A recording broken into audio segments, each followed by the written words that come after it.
Hey everyone, and welcome back to my channel.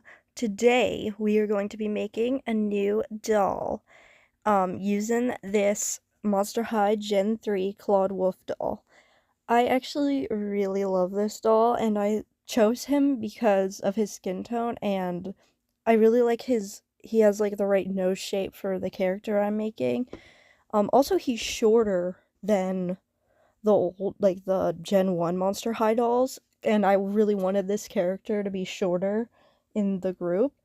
Um, he is going to be part of the pirate crew, like from the last two dolls I made, and you know, and they're like he's gonna be like the first mate, like the little guy that they adopt, basically. So, step one, I have to cut off his cool curly hair, which totally sucks because I really liked his hair. Um, but alas, it was not the right length nor the right color. So now he's nice and bald. It's time to cut off his wolf ears. And it was really cool because these Gen 3 ears, like at least for the male doll, they weren't like fully connected to his head. So when I cut them off, it wasn't like a big gaping hole left behind. It was just it was just the head left under it. So that was pretty cool. And they were like more plasticky and hard than normal. And so now I'm just using 100% acetone with a cotton swab to take off his face paint and his hair paint a little bit, even though I don't do the full thing, because I realized halfway through that it wasn't necessary. So now it's time to make him some elf ears because, well, let's just say he's related to the elves in some way, shape, or form. But that doesn't mean he is one. I'm just rambling, I don't know. Lore. Anyways, so to make his ears, I used wire and epoxy sculpt. I made the armature out of wire and then, I filled it in with epoxy to sculpt the actual ears so that so his ears aren't just alien antenna coming out of the side of his head.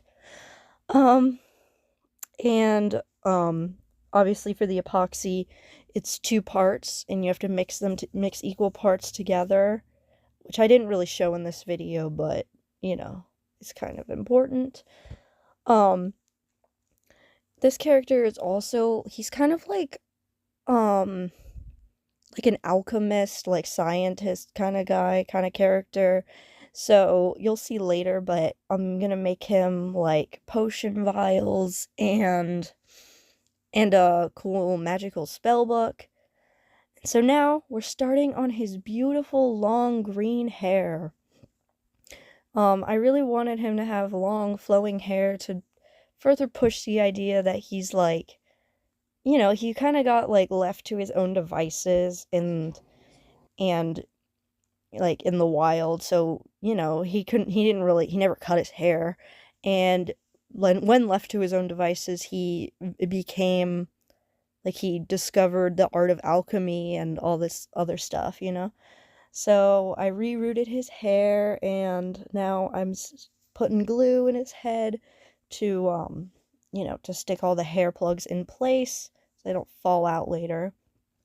And now here I'm just putting his ears back on so he can hear again. Um, but yeah. He's a very smart character, and there were other props and stuff that I did want to make for him, but I didn't really have time to do all that. Like for like I don't know, I just didn't have time to do all that. But his character, um he has a giant hammer, and he also has like cool like goggles, but I didn't get to make those. Maybe I'll make them some other time in the future, but for now he will be hammerless and gogglesless. So his eyes will not be protected while he conducts his alchemical experiments.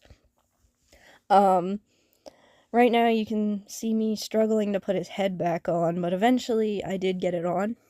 And I made his pants out of the Hunter Huntsman, like I used the Hunter Huntsman pants from Ever After High, and I cut them to make them shorter because I wanted them to look like they were rolled up, because I imagine this guy would walk through like rivers and creeks and stuff to like get his materials and crap.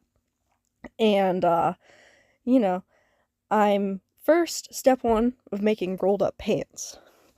I cut the shins off of the pants with this rolly cutter to like get a nice smooth even cut. I tried to use scissors, but that didn't work.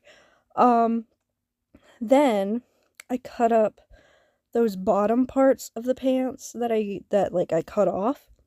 Like I took a little chunk of those, and like I took the bottom of those actually, and then I cut down the seam of them, and then I folded them up so that they would look like, like when you roll up your pants, or like when you have, those like those jean shorts that like come already rolled up. But here are the pants, and then I used the extra fabric to make him little pockets and stuff. Now here, I'm making him a nice shirt, like, just a nice, like, kind of like a medieval, like, peasant shirt, like, in a way. Like, because it doesn't have, like, a collar or anything. It's kind of like a simple shirt. And originally I was debating on whether to have him wear a shirt or not, but then I did some sketches and I was like, yeah, he needs a shirt. Because, I don't know, I thought it would help differentiate him from the last doll I made from Avian, because Avian's kind of like the shirtless guy of the group, even though he's not fully shirtless, but you know what I mean. So here I'm cutting out the shirt pieces and then pinning them together to make sure to show you guys how I'm sewing them. Just sewing them. And I also made him tiny little suspenders to give him kind of like a steampunky vibe almost. And then I made him a cloak out of like this, like, it's almost like a towel fabric. And it's supposed to like look like moss. Like he found like a big old chunk of moss, or maybe he grew a big old chunk of moss and then he turned it into a cloak for himself to keep him warm. I don't know.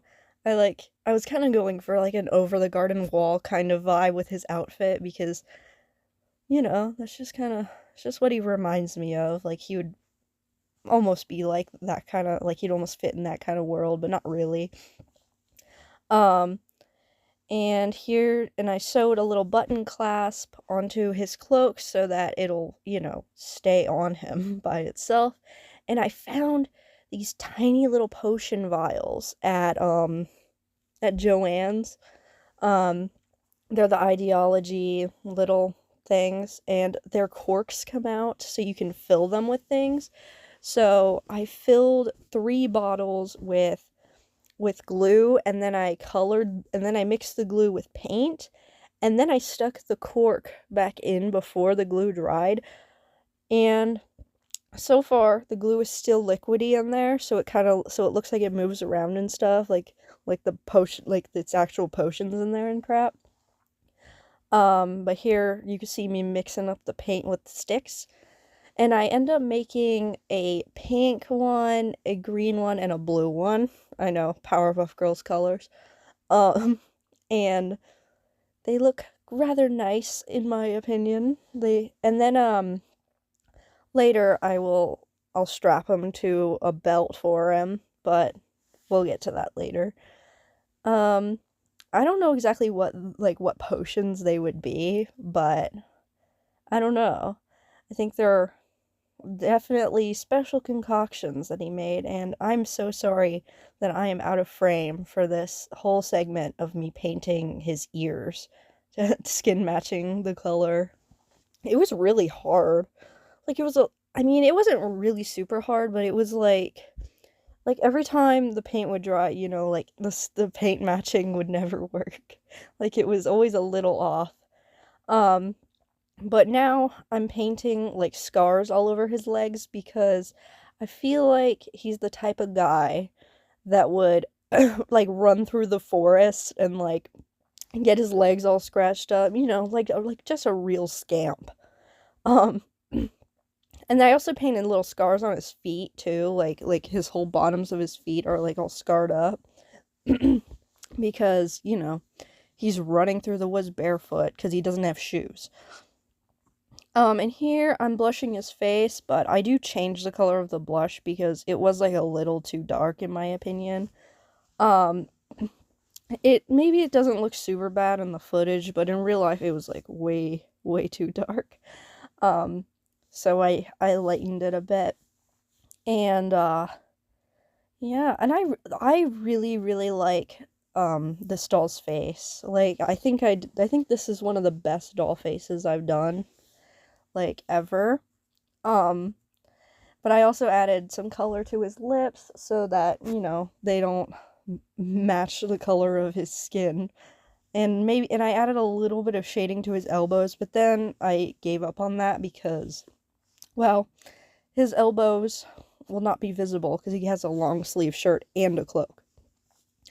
So now I'm painting the whites of his eyes just in the shape that I want, which is actually exactly the same shape as the doll's mold, so that really helped, because this doll was truly the perfect fit.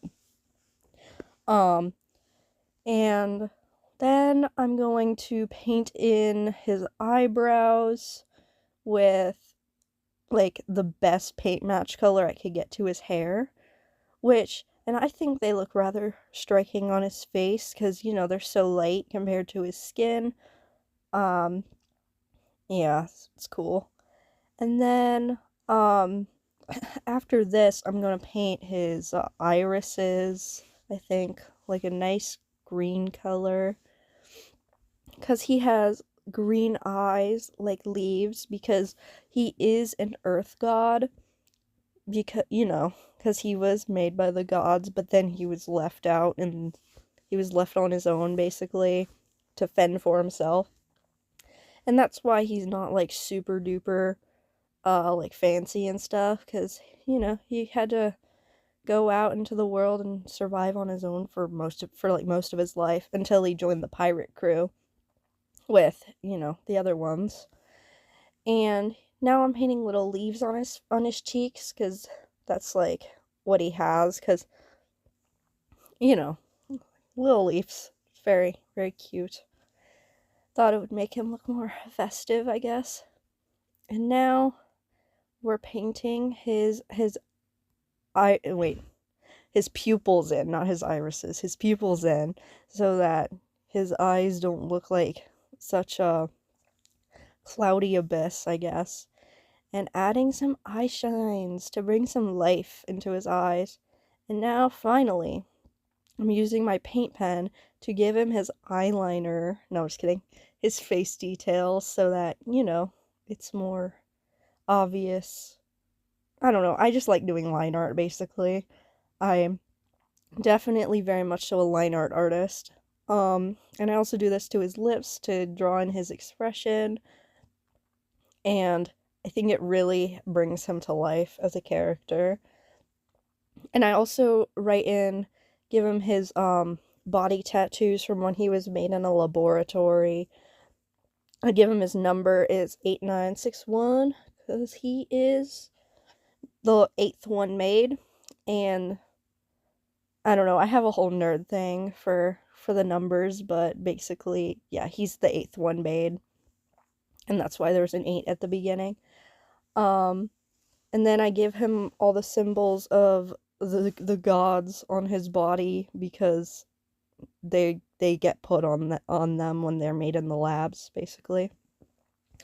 And I also made him a little spell book, which you can see me doing like a base coat of brown on here.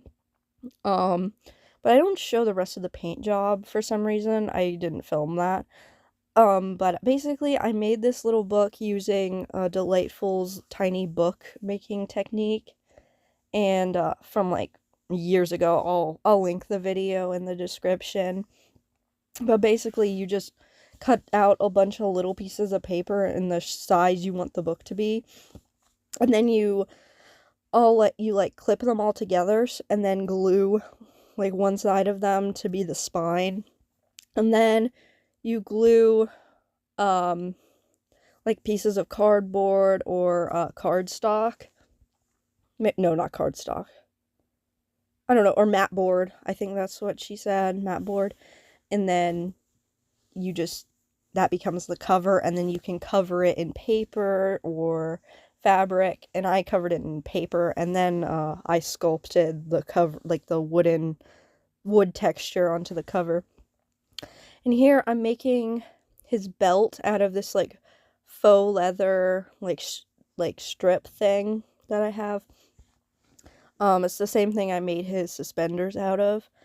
And I'm putting it through the belt loops, but I don't succeed doing that in this footage, so I don't know why I kept it. But anyways, here's his belt, and I also kind of sew it into place on the back. And now here I'm marking where I want the little potion vials to be. And then I cut out a little piece of the leather, like, so that it goes all the way around the neck of the potion vial. And then I do this off camera, so basically I hot glue it to the potion vial in a circle, and then I glue the piece of leather to the actual belt.